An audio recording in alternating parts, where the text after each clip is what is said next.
Hey, how's it going? I'm Josh from 91 Tech, and today we're doing something just a little bit different. This is the GEEKOM Mini IT13, a mini PC with an Intel i9-13900H. Yes, an i9 in a mini PC, a processor that is more powerful than the 9900K that I have in my current gaming PC slash main rig that I do all my editing on. Yes, this mini PC, CPU-wise, is more powerful than my main big PC. That is mind-boggling. And we're gonna unbox this thing today and give it a little bit of a look at, a review. For starters here, this video is sponsored by GEEKOM, so I don't do stuff like this too often, but they reached out to me, wanted to pay me to do a review, and so I was happy to oblige. So you might want to consider this video more of a showcase since it is sponsored. I wanted to make that crystal clear, but they haven't given me any script or restrictions, just want me to give it a review and run it through its paces and see what it's like. There's only one thing they wanted me to talk about regarding Intel and their line of mini PCs, the Intel NUCs. They have actually given up on their mini PC line. I think they're kind of giving it off to Asus, but they're done with it. And I actually hadn't heard about that. I don't know if it just hasn't gotten a lot of media attention or if I just hadn't seen it, but I find that kind of disappointing, kind of crazy, right? If you're Team Blue, if you prefer Intel processors, Intel's kind of leaving you behind. So something like this, the GEEKOM Mini IT13, might just be the best alternative. And I will say the specs that you get with this goes for a significantly better value than what Intel was offering with their NUC line. So already right off the bat, this was probably a better alternative. One of the biggest issues with the Intel NUC is that they were very difficult to purchase in the first place. Generally, you would be looking at resellers and the like, and it's not like Intel ever did much marketing to boot. They were fun PCs that made a lot of sense in business and IT environments, but they're going to be gone, which makes a platform like GEEKOM a really intriguing option, especially when they're already presenting significantly better value than Intel ever did. The IT13, the PC we're looking at today, costs currently just under $800 on geekompc.com, link in the description if you're interested, and apparently it's also GEEKOM's 20th anniversary, so hey, happy birthday to GEEKOM. But these specs for $800, I mean, good luck finding a more typical computer with equivalent specs even remotely close to that price range. Oh, first for specs there. The Mini IT13, we're looking at an i9-13900H, 32 gigs of DDR4 RAM, and an M.2 2TB SSD. I would have liked to see DDR5, but 32 gigs is a lot, especially for a mini PC, so I think that's going to more than make up for a slightly slower bus speed. So let's go ahead and open this up. Again, video is sponsored, but I figured we'd have some fun with it today. It's not very often I take a look at mini PCs or anything like that, so get off the plastic.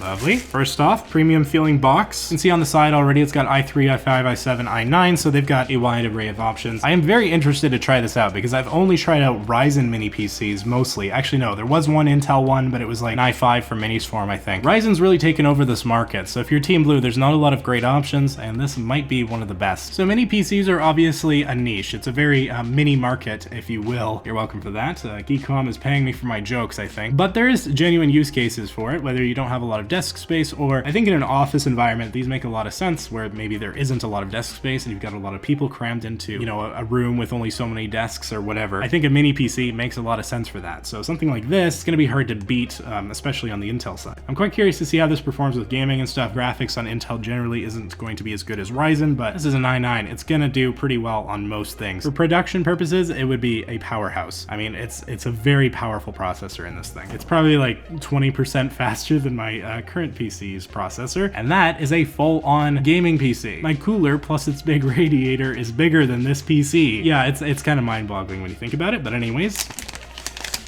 take off the plastic. Early thoughts here, I like the color. Ooh, it's like a nice blue aluminum.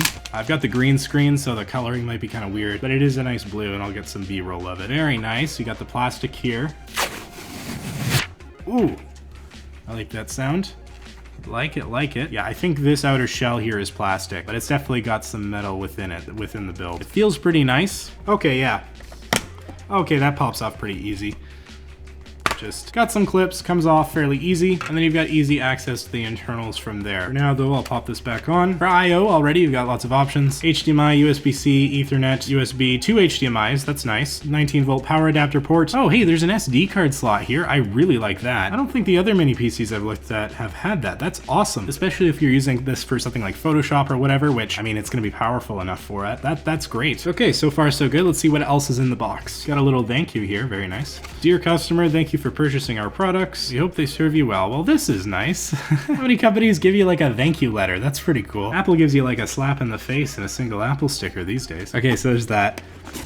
lift that off. Some mounting screws, HDMI cable, power cord for the power brick adapter, power brick adapter itself. So the power supply isn't going to be built into the mini PC, which I expected. I like it when they are built in, but practically speaking, I mean, look how big this is, right? To fit it in there takes up a lot of space, and I don't know if I've looked at any mini PCs that actually do have this built in. Mac Minis do, but that's Apple. I mean, the power supply is like as big as the actual PC, so I'd rather they, you know, retain all that room for internal stuff, especially cooling. I'm a little bit curious about the thermals with this, because i9s run very hot. It's got the instruction manual that it's like a big travel map. Folds out. That's all right. I know what I'm doing. I don't need instructions.